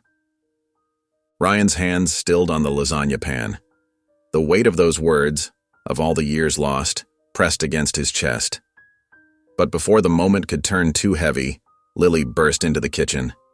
"Grandpa, Elijah says you saved people in your plane, is that true? Tell us the story." She tugged at his sleeve while Elijah and Miko appeared behind her, equally eager. Ms. Hattie's voice floated in from the dining room. "Why don't we all sit down to eat and maybe Ryan can tell us that story over dinner?" The lasagna was passed around the table as comfortable silence settled over the group. Ms. Hattie watched the children dig into their food before setting down her fork with a gentle sigh. "You know," she began, her voice warm and rich with memory, "raising these two boys hasn't always been easy. After their mother, my daughter, passed, there were days I didn't know if I was doing right by them." Elijah and Miko looked up from their plates, their eyes soft with love for their grandmother. "The hardest part was learning to forgive myself," Ms. Hattie continued, reaching out to squeeze Miko's hand. "I kept thinking maybe I could have done more for their mother. But love has a way of healing wounds, if you let it." Ben shifted in his chair, his fork pushing pasta around his plate. "Sometimes the wounds run pretty deep," he said quietly, his eyes meeting Ryan's across the table. "Growing up, I used to sit by the window on weekends waiting for Dad to show up. He'd promise to come, but then there'd be another flight, another mission." Ryan's throat tightened. He set down his fork, giving Ben his full attention. "I was so angry," Ben admitted, his voice cracking slightly. "Every school play, every baseball game, I'd scan the audience, hoping maybe this time you'd be there." Lily, sensing the tension, climbed into her father's lap. Ben absently stroked her hair as he continued. "The hardest part wasn't even the missing you," he said. "It was trying to explain to myself why I wasn't enough of a reason for you to stay." "Ben," Ryan's voice was rough with emotion, "you were always enough. I was the one who wasn't enough, wasn't brave enough to put family first, wasn't wise enough to see what I was losing. There's not a day that goes by that I don't regret those choices." Ms. Hattie leaned forward, her eyes bright with understanding. "You know what I've learned about second chances?" she said, looking between father and son. "They're not about erasing the past. They're about building something new from what remains." She gestured to Elijah and Miko. "These boys taught me that. Every day they choose to love me, even though I'm not their mother. They gave me a second chance at family." Ben looked at his daughter, then back at his father. The anger in his eyes had softened, replaced by something more complex, a mixture of hurt and hope. "Sometimes," Ms. Hattie added gently, "the bravest thing we can do is open our hearts to the possibility of being hurt again, because that's also how we open ourselves to joy." The evening air was crisp as Ryan and Ben stepped onto the small balcony, leaving behind the warm sounds of Ms. Hattie's laughter and children's giggles. They stood in silence for a moment, watching the city lights twinkle below. "I keep thinking about all the moments I missed," Ryan said quietly, his hands gripping the railing. "Your first home run, your graduation, your wedding." He swallowed hard. "I thought I was doing the right thing, you know, providing for the family, serving my country. But somewhere along the way, I lost sight of what family really meant." Ben leaned against the railing, his shoulders less tense than they'd been during dinner. "I used to make up stories about where you were," he admitted. Told my friends you were off saving the world. Sometimes I even believed it myself. Through the glass doors, they could see Ms. Hattie sitting cross-legged on the floor with the children. She was dealing cards, her face animated as she explained the rules of what appeared to be a simple card game. Lily was bouncing excitedly on her knees while Elijah and Miko listened intently. "Those boys in there," Ryan gestured toward Elijah and Miko, "they reminded me of you. Watching them with their grandmother, seeing how much love can heal." His voice caught. "It made me realize what I threw away." Ben was quiet for a long moment, watching his daughter laugh at something Ms. Hattie said. "You know, becoming a father changed everything for me," he said. "Every time I look at Lily, I think about the kind of parent I want to be." He turned to face Ryan. "I spent so many years being angry, Dad, but watching you try now, seeing how you are with Lily, I think maybe we can start somewhere new." "I'd like that." Ryan's voice was rough with emotion. "I know I can't make up for lost time, but if you'll let me, I'd like to be here for whatever time we have left." Inside, Ms. Hattie's voice carried through the glass as she declared Lily the winner of their game. The little girl's delighted squeal made both men smile. "We'll take it slow," Ben said, straightening up. "Maybe Sunday dinners when you're not flying. Lily would like that. She already can't stop talking about her grandpa Ryan." Ryan nodded, wiping quickly at his eyes. Through the glass, they could see Ms. Hattie now teaching the children to make shadow puppets on the wall, their small hands creating dancing shapes in the lamplight. Elijah was helping Lily position her fingers just right, while Miko added sound effects to their impromptu show. "Ms. Hattie's something special," Ben observed. "The way she is with those boys, with Lily, she knows exactly what to say, how to bring people together." "She reminded me that it's never too late to try again," Ryan said softly. "That love is worth the risk." Ben reached into a small messenger bag he'd brought, pulling out something wrapped in simple brown paper. The movement caught Ryan's attention as they made their way back inside from the balcony. The warmth of the apartment enveloped them, along with the sweet sound of children's laughter. "I brought something for you," Ben said, his voice hesitant but warm. "I wasn't sure if I would give it to you tonight, but after our talk..." He handed the package to Ryan, who took it with trembling hands. Ryan carefully unwrapped the paper, his breath catching as he revealed a silver frame. Inside was a recent photo of Lily, her bright smile lighting up her entire face as she sat on a park swing, her dark curls caught in mid-flight. "This was taken last month," Ben explained softly. "I thought, well, maybe you'd like to have it for your desk, or wherever." Ryan's fingers traced the edge of the frame, his vision blurring with tears he couldn't hold back. "Ben, His voice cracked. "Thank you. She's beautiful. So beautiful." Ms. Hattie, who had been watching from her spot on the floor with the children, smiled knowingly. She squeezed Elijah's shoulder gently as they watched the scene unfold. "I promise you both," Ryan said, looking from the photo to his son, "I'm going to be here. For everything. School plays, baseball games, Sunday dinners, whatever you'll let me be part of. I've missed so much, but I won't miss another moment I can help." Lily, noticing the emotion in her grandfather's voice, padded over to where he stood. "Is that my swing picture?" she asked, peering at the frame. "Daddy takes lots of pictures. He has a whole box full." Ben chuckled, ruffling his daughter's hair. "Maybe Grandpa Ryan would like to see some of those sometime, too." Ms. Hattie rose from her spot on the floor, smoothing her dress. She walked over to Ryan, her eyes warm with understanding. "You know," she said, placing a gentle hand on his arm, "when I put those boys on that plane, I was terrified. But God has a way of putting the right people in our path at just the right moment." Elijah and Miko joined them, standing close to their grandmother. "You kept us safe," Elijah said quietly to Ryan. "Just like you're supposed to keep family safe." Ms. Hattie's eyes welled with tears. "You didn't just watch over my boys, Ryan. You helped me see how love can grow in the most unexpected ways. Looking at all of us here tonight." She gestured around the room at the unlikely family they'd become. "This is what healing looks like." Ryan clutched the framed photo to his chest, overwhelmed by the fullness in his heart. The weight of the frame felt like an anchor, grounding him to this moment. to this new beginning. He looked at Ben, who gave him a small nod, and then at Lily, who was now teaching Miko a clapping game she'd learned at school. "I never thought," Ryan started, then cleared his throat. "When I stepped into that cockpit that day, I had no idea my life was about to change, that those two brave boys would help me find my way back to my own son."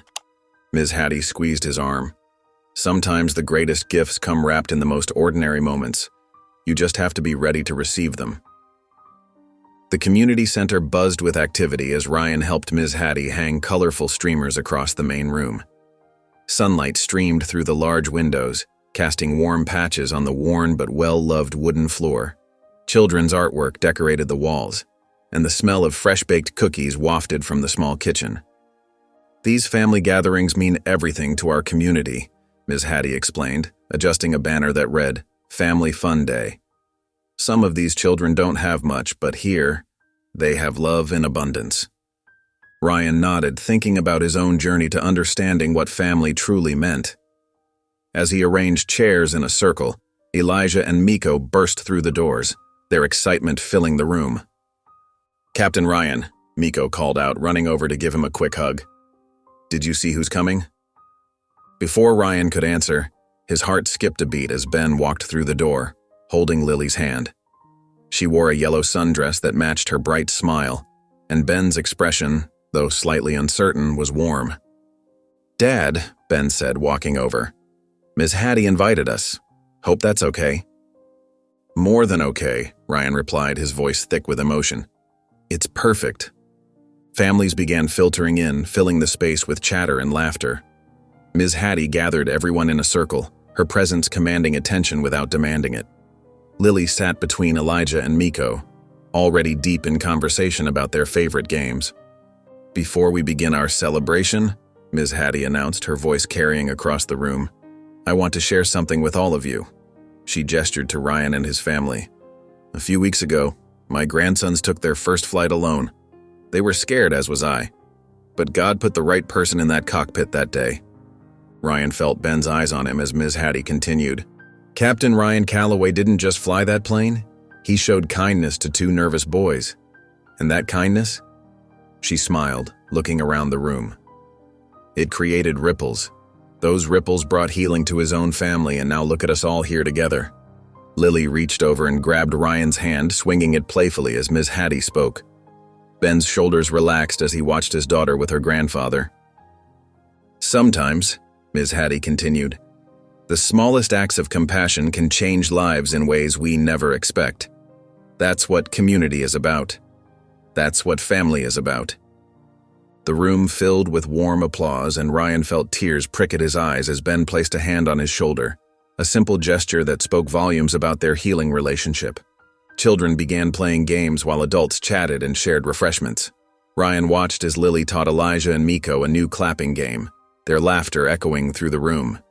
Ben joined them, getting the rhythm wrong on purpose just to make them giggle harder. The seasons changed, painting the city in autumn colors as Ryan's life transformed with each passing day. He found himself spending Sunday afternoons in the park with Ben and Lily, pushing his granddaughter on the swings while Ben captured photos on his phone.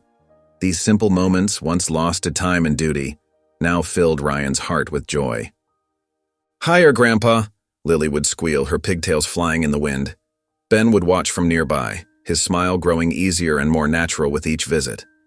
Their weekly dinners became a cherished tradition. Ryan learned to cook Ben's favorite lasagna, just the way Ben remembered his mother making it.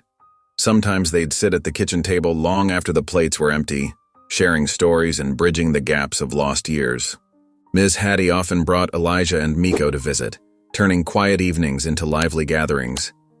The boys would teach Lily card games while the adults chatted over coffee and Ms. Hattie's famous apple pie. The apartment that had once felt so empty now burst with warmth and laughter. "You've got yourself quite a family now," Ms. Hattie remarked one evening, watching the children play together on the living room floor. Ryan nodded, unable to speak past the lump in his throat as he watched Ben join the kids' game, his son's laughter mixing with the others. Through spring rain and summer sunshine, their bonds grew stronger. Ryan taught Lily to ride a bike, with Ben recording every wobbly attempt and triumphant success. When Elijah won his school spelling bee, Ryan sat proudly in the audience alongside Ms. Hattie, cheering just as loudly as if the boy were his own grandson. On a warm afternoon in the park, Ryan sat on a bench watching Lily chase Elijah and Miko around the playground. Ben settled beside him, their shoulders touching comfortably. Ms. Hattie knitted nearby, her needles clicking peacefully as she watched over them all with a contented smile. The sound of children's laughter filled the air, and Ryan felt the weight of past regrets finally lift from his shoulders. Looking at the scene before him, his son, his granddaughter, Ms. Hattie, and the boys who had changed his life, he whispered softly, "I'm finally home." If you enjoyed the story of Ryan, Elijah, and Miko, I handpicked this next story that will touch your heart. Please don't miss this one. Click here to watch it.